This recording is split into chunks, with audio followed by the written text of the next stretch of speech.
कक्षा 8वीं के विद्यार्थियों को ढेर सारा इसमें स्नेह स्वरूप सही तभी माना जाएगा जब हम आपको पवित्र और निर्मल बना सकें, और बड़े शब्दों में कहें कैरेक्टरफुल बनवा सकें, हिंदी में कहें चरित्रवान बना सकें। चरित्रवान कौन है?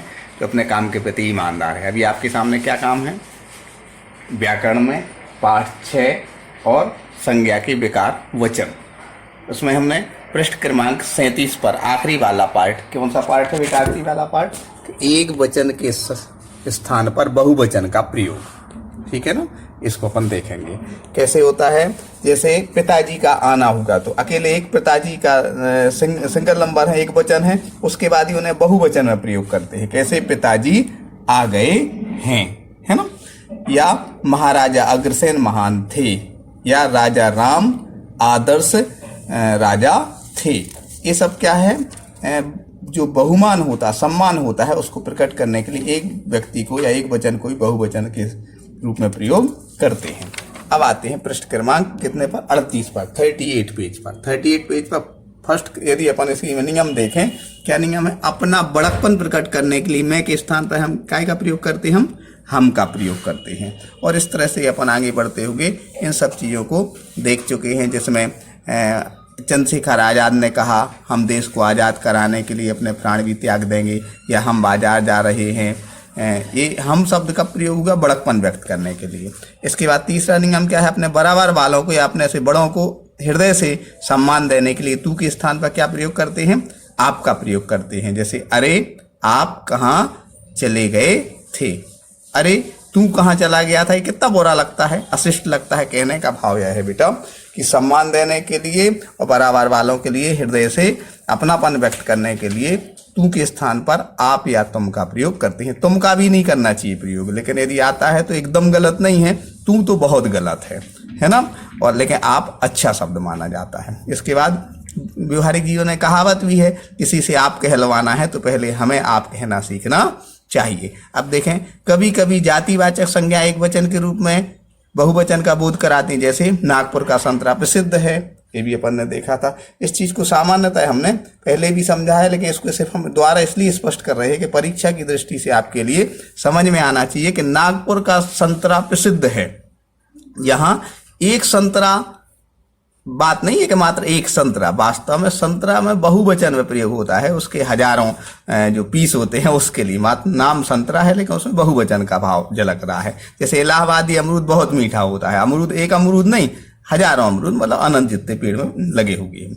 ये जैसे हम जा रहे हैं, ये भी अपने आप के स्वाभिमान को व्यक्त करने के लिए। जो मैं करते हैं वो हमेशा दुखी रहते हैं। क्यों? क्योंकि उनको अपना स्वाभिमान पता ही नहीं है। मैं तो बकरी करती, मैं मतलब एक वचन का प्रयोग है, लेकिन अहंकार का सूचक है। लेकिन स्वाभिमान के लिए क्या प्रयोग करते हैं?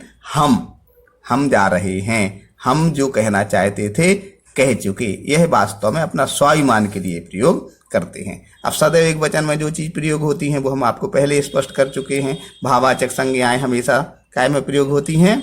एक वचन में। जैसे दया, करुणा, प्रेम, क्रोध, कृपा। कृपाएं कभी नहीं सुना होगा, इस तरीके को हमने पहले भी आपको स्पष्ट किया। समूहवाचक संज्ञाएं जैसे सेना, टोली, भीड़, कक्षा, संस्था, ये भी सब क्या है? एक वचन होती हैं, लेकिन वास्तव में एक वचन के प्रयोग में इसके लिए स्पष्ट होता है कि संस्थाएं नहीं सुन सकती, केंद्रों नहीं सुन सकते। ठीक है? सुनने में भी अच्छा नहीं लगता, लिखने में तो फिर नंबर आपके कम होंगे ही होंगे यदि बहुवचन में प्रयोग करेंगे आप इनको तो। और द्रव्यवाचक संज्ञाएं जैसे सोनो नहीं कहा, चांदियों नहीं कहा, ये भी अपन को स्पष्ट। संबंधवाचक भी जैसे मामाओं, चाचाओं, नानाओं, ऐसा कभी नहीं सुना। अशिक्षित व्यक्ति की पहचान चाचा होते हैं, मामा होते हैं, नाना होते हैं, एक वचन में ही प्रयोग होते हैं। ठीक है? कुछ एक वचन के प्रयोग जैसे आग, पानी, हवा, हवाएं नहीं होता कभी। ये सब चीजें क्या है? एक वचन में प्रयोग होती हैं। अब सदैव बहुवचन में प्रयोग होने वाले शब्दों के बारे में हमें जानना है। देखो, आदर सूचक शब्दों का प्रयोग केवल बहुवचन में ही होता है। जैसे दादाजी, गुरुजी, माताजी, पिताजी, ऐतिहासिक पुरुष, नारियों के नाम, महान देशभक्तों के नाम, नेताओं के नाम, साहित्यकारों के नाम, वैज्ञानिकों के नाम, ये सारे नाम क्या है? पौराणिक चरित्रों के नाम सदैव बहुवचन में प्रयोग होते हैं, एक वचन में प्रयोग नहीं करते। क्यों नहीं करते? क्योंकि एक वचन में तो हमने बता दिया जो जो प्रयोग होती है, भाववाचक संज्ञाएं, क्रोध आदि, दया आदि। लेकिन ये बहुवचन में प्रयोग कौन होते हैं? जो विशेष आदर्श पुरुष होते हैं, जैसे श्री राम सदैव पूजनीय है। एक साथ ध्यान रखना, आईएएस की परीक्षा भी आप दोगे तो आपसे कोई पूछ सकता है कि पूजनीय और पूजनीय में क्या अंतर है। वास्तव में सही शब्द पूजनीय है, जो हम आपको यहाँ स्पष्ट कर रहे हैं। दिख रहा है बेटा, पूजनीय नहीं है। आधे जा में या नहीं होता बेटा, या तो पूज्य होता है या पूजनीय होता है। बेटा स्पष्ट हुआ आपको, या तो पूज्य होता है। आपको यहाँ इस माध्यम से भी स्पष्ट कर सकते हैं कि आधा जा और या यदि है तो मात्र पूज्य में आएगा, पूजनीय नहीं होगा। सही शब्द क्या माना जाएगा? पूजनीय, जो हम आपको यहाँ पर स्क्रीन पर दिखा रहे हैं। स्पष्ट हुआ ना बेटा? ये पूजनीय हमेशा ध्यान रखना। सचिन तेंदुलकर महान खिलाड़ी थे, खिलाड़ी हैं, खिलाड़ी थे नहीं हैं अभी, क्योंकि वो अभी वर्तमान में भले नहीं खेलते लेकिन वर्तमान में हैं, इसलिए। डॉक्टर राजेंद्र प्रसाद भारत के प्रथम राष्ट्रपति थे। यदि किसी की डेथ हो जाती है तो फिर थे या बहुवचन या पास्ट का प्रयोग करते हैं। ठीक है ना? अब संज्ञा शब्दों के पश्चात गण, वृंद, लोग, जन, मंडल आदि जोड़ दिए तो बहुवचन बनाए जाते हैं। जैसे पक्षी वृंद है तो पक्षी एक, लेकिन वास्तव में देखा जाता है कि वह एक पक्षी भी वास्तव में वृंद लग गया है तो बहुवचन का प्रयोग माना जाता है। कैसे माना जाता है बहुवचन का प्रयोग? इसको देखते हैं। देखो, बहुवचन के रूप में यहाँ लिख दिया गया है। क्या लिख दिया गया है कि सामान्य रूप से अध्यापक गण, एक अध्यापक है लेकिन गण लग गया तो बहुवचन में प्रयोग हो गया। निर्णायक मंडल, निर्णायक मतलब एक दिख रहा है लेकिन मंडल हो गया, मतलब इसमें 3 4 5 3 5 कुछ भी हो सकते हैं। ठीक है ना? तो यहाँ बहुवचन में प्रयोग करने के लिए कौन कौन से शब्द लग जाते हैं? या तो गण लग जाता, या वृंद लगता, या लोग लगता, या जन लगता, या मंडल लगता। स्पष्ट हुआ बेटा? इसके बाद निम्नलिखित शब्द सदैव बहुवचन में ही प्रयोग होते हैं। कौन कौन से? जैसे आंसू। अब आंसुओं का भी नहीं, आंसू आ गए मतलब बहुवचन है। प्राण, प्राणों नहीं होगा। हस्ताक्षर, होश, दर्शन, केस, केस जिसे बाल कहते हैं, हेयर, और रोम, लोग, भाग, लक, प्रजा, भाग्यों नहीं होगा। ये हमेशा बहुवचन का प्रयोग होता है इनमें आदि। ठीक है ना? आज हमने एक वचन कौन कौन से प्रयोग होते हैं वो समझ लिया हमेशा, और बहुवचन में कौन कौन से शब्द प्रयोग होते हैं। जैसे आपके लिए आ जाए दया और आंसू, इनमें से एक वचन और बहुवचन बताइए, तो आप समझदार होंगे। तो दया एक वचन का सूचक है और आंसू बहुवचन का सूचक है। स्पष्ट हुआ? ऐसे परीक्षा में ऐसा जरूरी नहीं कि आप एक्सरसाइज में इससे आएगा, इसमें से भी आपको हो सकता है कि तैयारी के हिसाब से आपको दे सकें। ठीक है ना? अब कुछ शब्दों के रूप दोनों वचन में प्रयोग होते हैं। एक वचन में, जैसे पानी एक वचन में भी होता है और बहुवचन में भी होता है, समान रूप में होता है। जैसे जल, क्षमा, नेता, राजा, क्रोध, प्रेम, घर, हाथी, भाई, मुनि, गुरु, चाकू, ये सब क्या है? एक वचन ही प्रयोग होते हैं और बहुवचन में भी होते हैं। ठीक है? मुनि, मुनियों होता है, गुरु, गुरुओं होता, चाकू, चाकुओं होता। तो एक वचन में भी होता और बहुवचन में भी होता। स्पष्ट हुआ आपको? अब एक वचन से बहुवचन बनाने के कुछ नियम हैं। क्या नियम है? आकारांत पुल्लिंग शब्दों में आ के स्थान पर ए जोड़कर, आकारांत जान से जैसे बड़ा आ होगा, बड़ा आ के स्थान पर एडी किए जोड़ दिया। दिख रहा है ना? स्पष्ट हो रहा है बेटा? आप बड़ा के स्थान पर एडी किए। जैसे तोता, तोता आपको देखें समझदारी से, यदि अपन देखें तोता बड़ा आ है, इसमें दिख रहा, इसमें अंतर गर्भित है, बड़ा आ, ता में आ की मात्रा बड़ा। अब इसको ए हो गया तोते, एडी की हो गया ना बेटा? तो बड़ा आ के स्थान पर ए जोड़ देने पर, ये मतलब एडी की वाला। ठीक है ना? या बच्चा, बच्चे, कौआ, कौवे। ठीक है ना? लड़का, लड़के, चश्मा, चश्मे, घोड़ा, घोड़े। स्पष्ट हुआ बेटा?